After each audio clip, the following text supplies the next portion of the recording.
얼마 전에 한 불자님께서 편지로 사연을 보내오셨습니다. 혹시 여러분 중에도 비슷한 고민을 하고 계신 분이 있을 것 같습니다. 스님, 안녕하십니까? 30년 동안 절에 다니면서 부처님을 믿고 살아왔습니다. 그런데 요즘 너무 힘듭니다. 남편은 5년 전에 먼저 가고 두 아들은 서울에서 각자 바쁘게 살고 있습니다.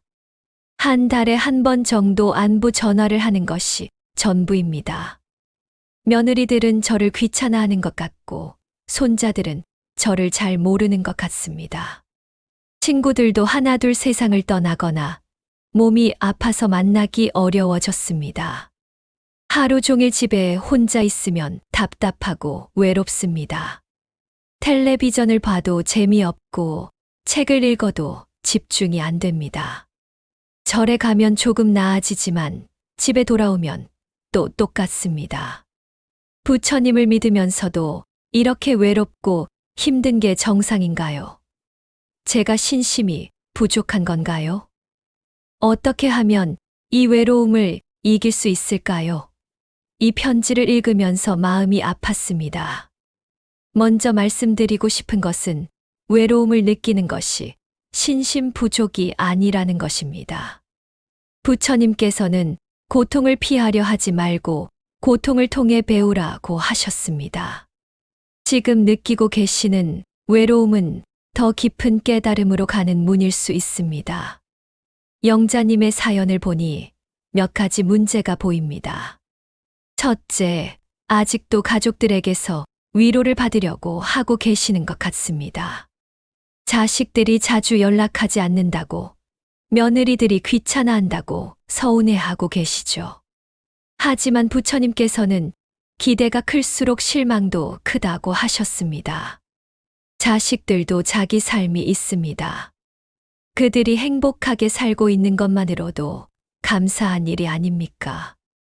한 달에 한 번 안부 전화를 하는 것도 고마운 일입니다.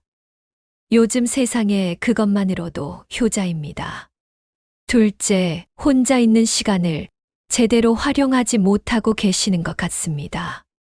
텔레비전을 보고 책을 읽는다고 하셨지만 그것은 시간을 때우는 것일 뿐입니다. 진정한 의미에서 자신과 마주하는 시간을 갖지 못하고 계시는 것 같습니다. 부처님께서는 혼자 있을 때야말로 자신의 참모습을 볼 수 있다고 하셨습니다.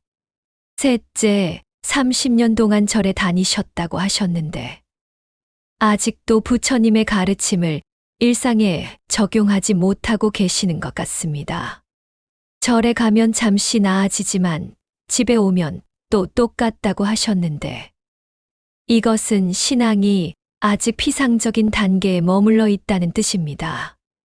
진정한 신앙은 절에 있을 때만이 아니라 일상의 모든 순간에 부처님과 함께 하는 것입니다. 그럼 어떻게 하면 될까요? 첫째, 기대를 내려놓으십시오. 자식들에게서, 친구들에게서, 세상에서 무언가를 받으려고 하지 마십시오. 대신 내가 줄 수 있는 것이 무엇인지 생각해 보십시오. 영자님도 충분히 줄 수 있는 것들이 많습니다. 젊은 세대에게 인생의 지혜를 나누어 줄 수 있고, 어려운 이웃을 도울 수 있고, 후배 불자들에게 신앙의 경험을 전해 줄 수 있습니다. 둘째, 혼자 있는 시간을 제대로 활용하십시오. 하루에 1시간씩이라도 완전히 조용한 시간을 가지십시오. 아무것도 하지 말고 그냥 앉아서 부처님을 생각하고 자신의 인생을 돌아보고 감사할 일들을 찾아보십시오. 처음에는 어색하고 불편할 수 있지만 계속하다 보면 그 시간이 하루 중 가장 소중한 시간이 될 것입니다. 셋째, 새로운 인연을 만들어 보십시오. 절에서 하는 봉사활동에 참여해 보시거나 동네 경로당에 나가 보시거나 복지관에서 하는 프로그램에 참여해 보십시오. 나이가 비슷한 분들과 함께 하다 보면 새로운 친구들을 만날 수 있습니다. 넷째, 매일 작은 일이라도 남을 위해 하는 일을 만들어 보십시오. 아파트 화단에 물을 주거나 계단을 청소하거나 이웃에게 반찬을 나누어 주거나 길에서 만나는 아이들에게 인사하거나 작은 일이라도 남을 위해 하는 일이 있으면 하루가 의미 있어집니다. 마지막으로 꼭 말씀드리고 싶은 것은 지금 이 시간이 인생에서 가장 소중한 시간이라는 것입니다. 젊을 때는 너무 바빠서 자식 키우고 살림하고 남편 뒷바라지하느라 정신없었죠. 이 시간을 외로워하지만 말고 부처님의 말씀대로 인생을 즐기는 시간으로 만들어 보십시오. 부처님께서는 늦었다고 생각할 때가 가장 빠른 때라고 하셨습니다. 요즘 혼자 사는 노인분들이 200만 명이 넘습니다. 전체 노인의 5명 중 1명이 혼자 사시는 시대입니다. 그런데 말입니다. 혼자 산다는 것과 외롭다는 것은 전혀 다른 문제입니다. 부처님께서 말씀하시기를 홀로 있을 때 마음이 고요해지고 홀로 있을 때 지혜가 생긴다고 하셨습니다. 오늘 저와 함께 노후에 혼자 살면서도 진정으로 행복할 수 있는 부처님의 가르침을 살펴보겠습니다. 먼저 외로움이 무엇인지 정확히 알아야 합니다.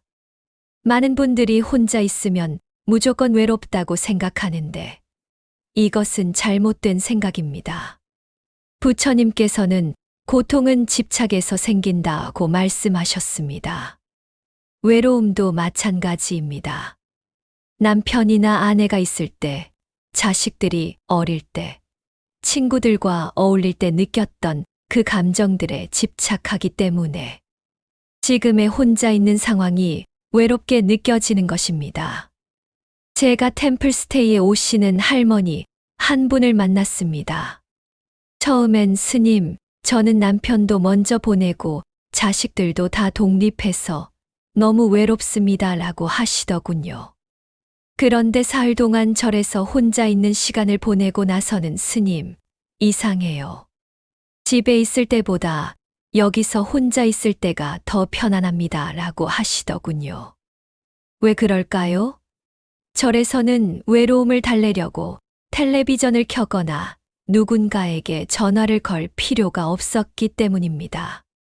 그냥 고요히 자신과 마주하는 시간을 가졌기 때문입니다. 부처님께서는 모든 것은 마음에서 나온다고 하셨습니다.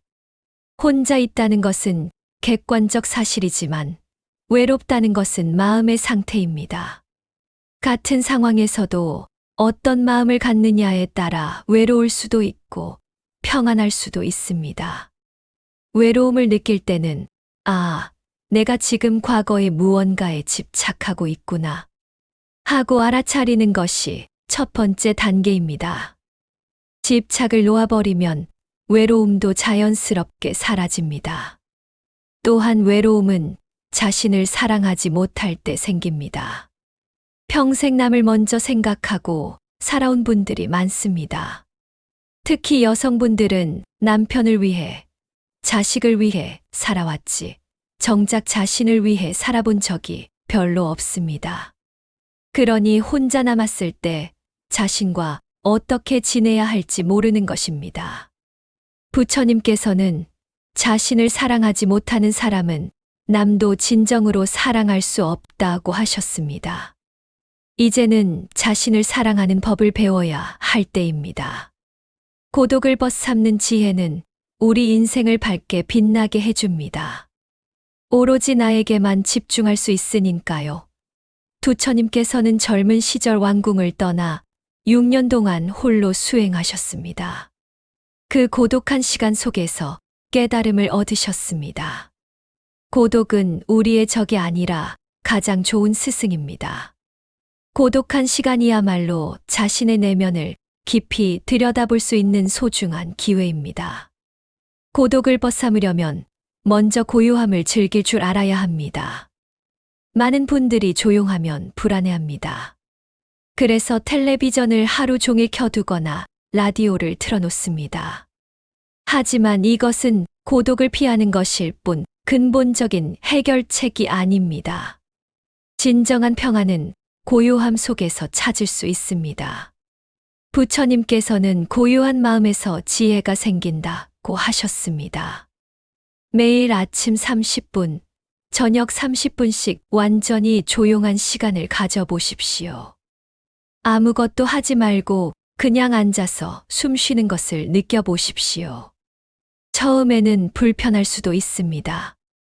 온갖 잡념이 떠오르고 불안할 수도 있습니다.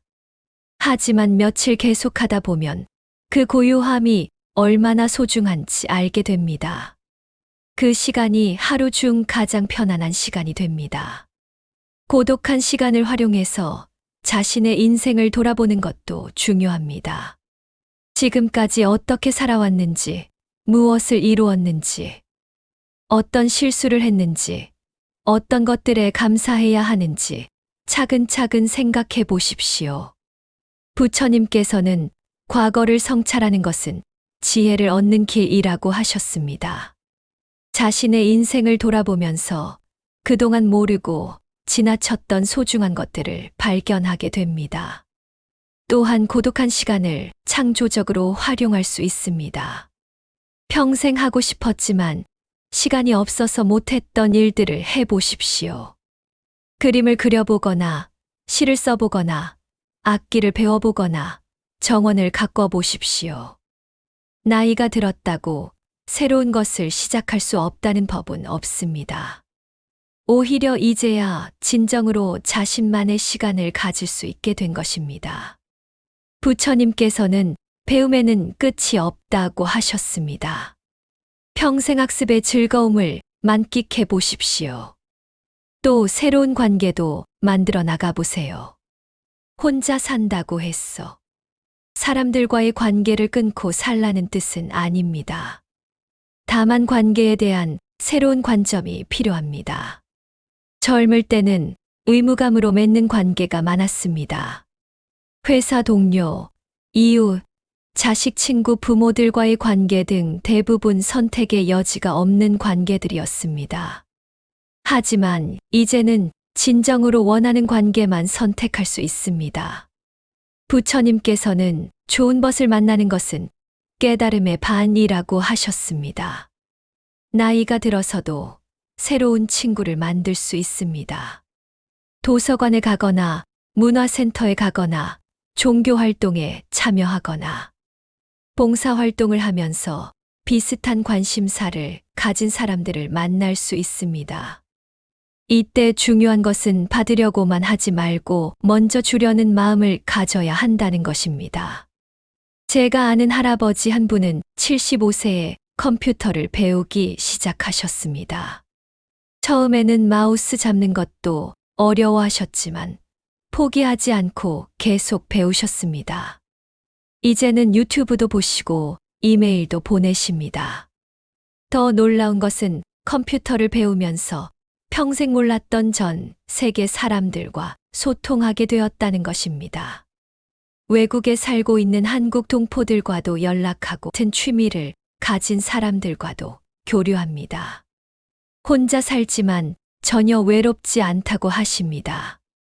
자식들과의 관계도 새롭게 정의해야 합니다. 자식들에게 의존하려고 하면 서로 힘들어집니다. 자식들도 자기 삶이 있고 자기 가정이 있습니다. 부처님께서는 모든 존재는 독립적이다라고 하셨습니다. 자식이라고 해서 부모의 외로움을 달래줄 의무는 없습니다. 대신 자식들과 건강한 거리를 유지하면서 서로 그리워할 수 있는 관계를 만들어야 합니다. 너무 자주 연락하지도 말고 너무 많은 것을 기대하지도 마십시오. 가끔씩 만나서 진심으로 반가워할 수 있는 관계가 가장 좋은 관계입니다. 또한 젊은 세대와의 소통도 중요합니다. 요즘 젊은이들을 이해하려고 노력해 보십시오. 내가 젊었을 때와는 다른 환경에서 살고 있다는 것을 인정하고 그들의 문화와 생각을 존중해 보십시오. 세대 갈등은 서로 이해하려고 노력하지 않을 때 생깁니다. 부처님께서는 이해는 사랑의 시작이라고 하셨습니다. 또 절에 오지 않아도, 스님이 되지 않아도 일상 속에서 충분히 수행할 수 있습니다. 부처님께서는 모든 순간이 깨달음의 기회라고 하셨습니다. 먼저 아침에 일어나는 것부터 수행입니다. 일정한 시간에 일어나십시오. 늦잠을 자면 하루 종일 정신이 흐릿해집니다. 아침 6시에 일어나서 창문을 열고 신선한 공기를 마시면서 오늘도 새로운 하루를 맞이하게 해주셔서 감사합니다 라고 인사하십시오. 이것만으로도 하루가 달라집니다. 식사도 수행입니다. 혼자 먹는다고 해서 대충 먹지 마십시오. 정성스럽게 차려서 감사한 마음으로 드십시오. 부처님께서는 음식을 먹을 때는 그 음식이 어디서 왔는지 생각하라고 하셨습니다. 쌀 한 톨, 채소 한 잎이 내 앞에 오기까지 얼마나 많은 사람들의 수고가 있었는지 생각해 보십시오. 농부, 운전기사, 가게 사장님. 수많은 분들의 노력 덕분에 내가 이 음식을 먹을 수 있다는 것을 생각하면 저절로 감사한 마음이 생깁니다. 청소도 수행입니다. 혼자 살면 집이 어수선해지기 쉽습니다. 하지만 정리정돈을 하면서 마음도 함께 정리됩니다. 부처님께서는 외부 환경과 내면 상태는 연결되어 있다고 하셨습니다. 집이 깔끔하면 마음도 깔끔해집니다. 매일 조금씩이라도 치우고 닦으면서 내 마음의 먼지도 함께 닦아낸다 하는 마음으로 하십시오. 산책도 훌륭한 수행입니다. 매일 30분씩이라도 밖으로 나가서 걸어보십시오. 걸으면서 계절의 변화를 느끼고 꽃과 나무를 보고 새소리를 들어보십시오. 부처님께서는 자연은 가장 좋은 스승이라고 하셨습니다. 자연을 보면서 무상함을 깨닫고 조화를 배우고 순환의 법칙을 이해할 수 있습니다. 봄에는 새싹이 돋고 여름에는 무성해지고 가을에는 열매를 맺고 겨울에는 휴식을 취합니다. 인생도 마찬가지입니다. 지금은 인생의 겨울이 아니라 성숙의 계절입니다. 독서도 중요한 수행입니다. 좋은 책을 읽으면서 지혜를 쌓으십시오. 특히 부처님의 가르침이 담긴 책들을 읽어보십시오. 법구경, 금강경 같은 경전들을 조금씩 읽어보면 삶의 지혜를 얻을 수 있습니다. 이해가 안 되는 부분이 있어도 괜찮습니다. 읽는 것만으로도 마음이 정화됩니다. 여러분, 노후에 혼자 사는 것은 불행한 일이 아닙니다. 오히려 진정한 자유를 만끽할 수 있는 소중한 시간입니다. 부처님께서는 고통도 행복도 모두 마음에서 나온다고 하셨습니다. 혼자 있다는 외적 조건은 바꿀 수 없지만 그것을 어떻게 받아들이느냐는 우리 마음에 달려 있습니다. 외로움을 두려워하지 마시고 고독을 친구로 삼으십시오. 매 순간을 소중히 여기고 감사한 마음으로 살아가십시오. 그러면 혼자 사는 노후가 인생에서 가장 행복하고 의미 있는 시간이 될 것입니다. 부처님의 가르침과 함께 하시면 혼자 있어도 결코 외롭지 않을 것입니다. 아미타불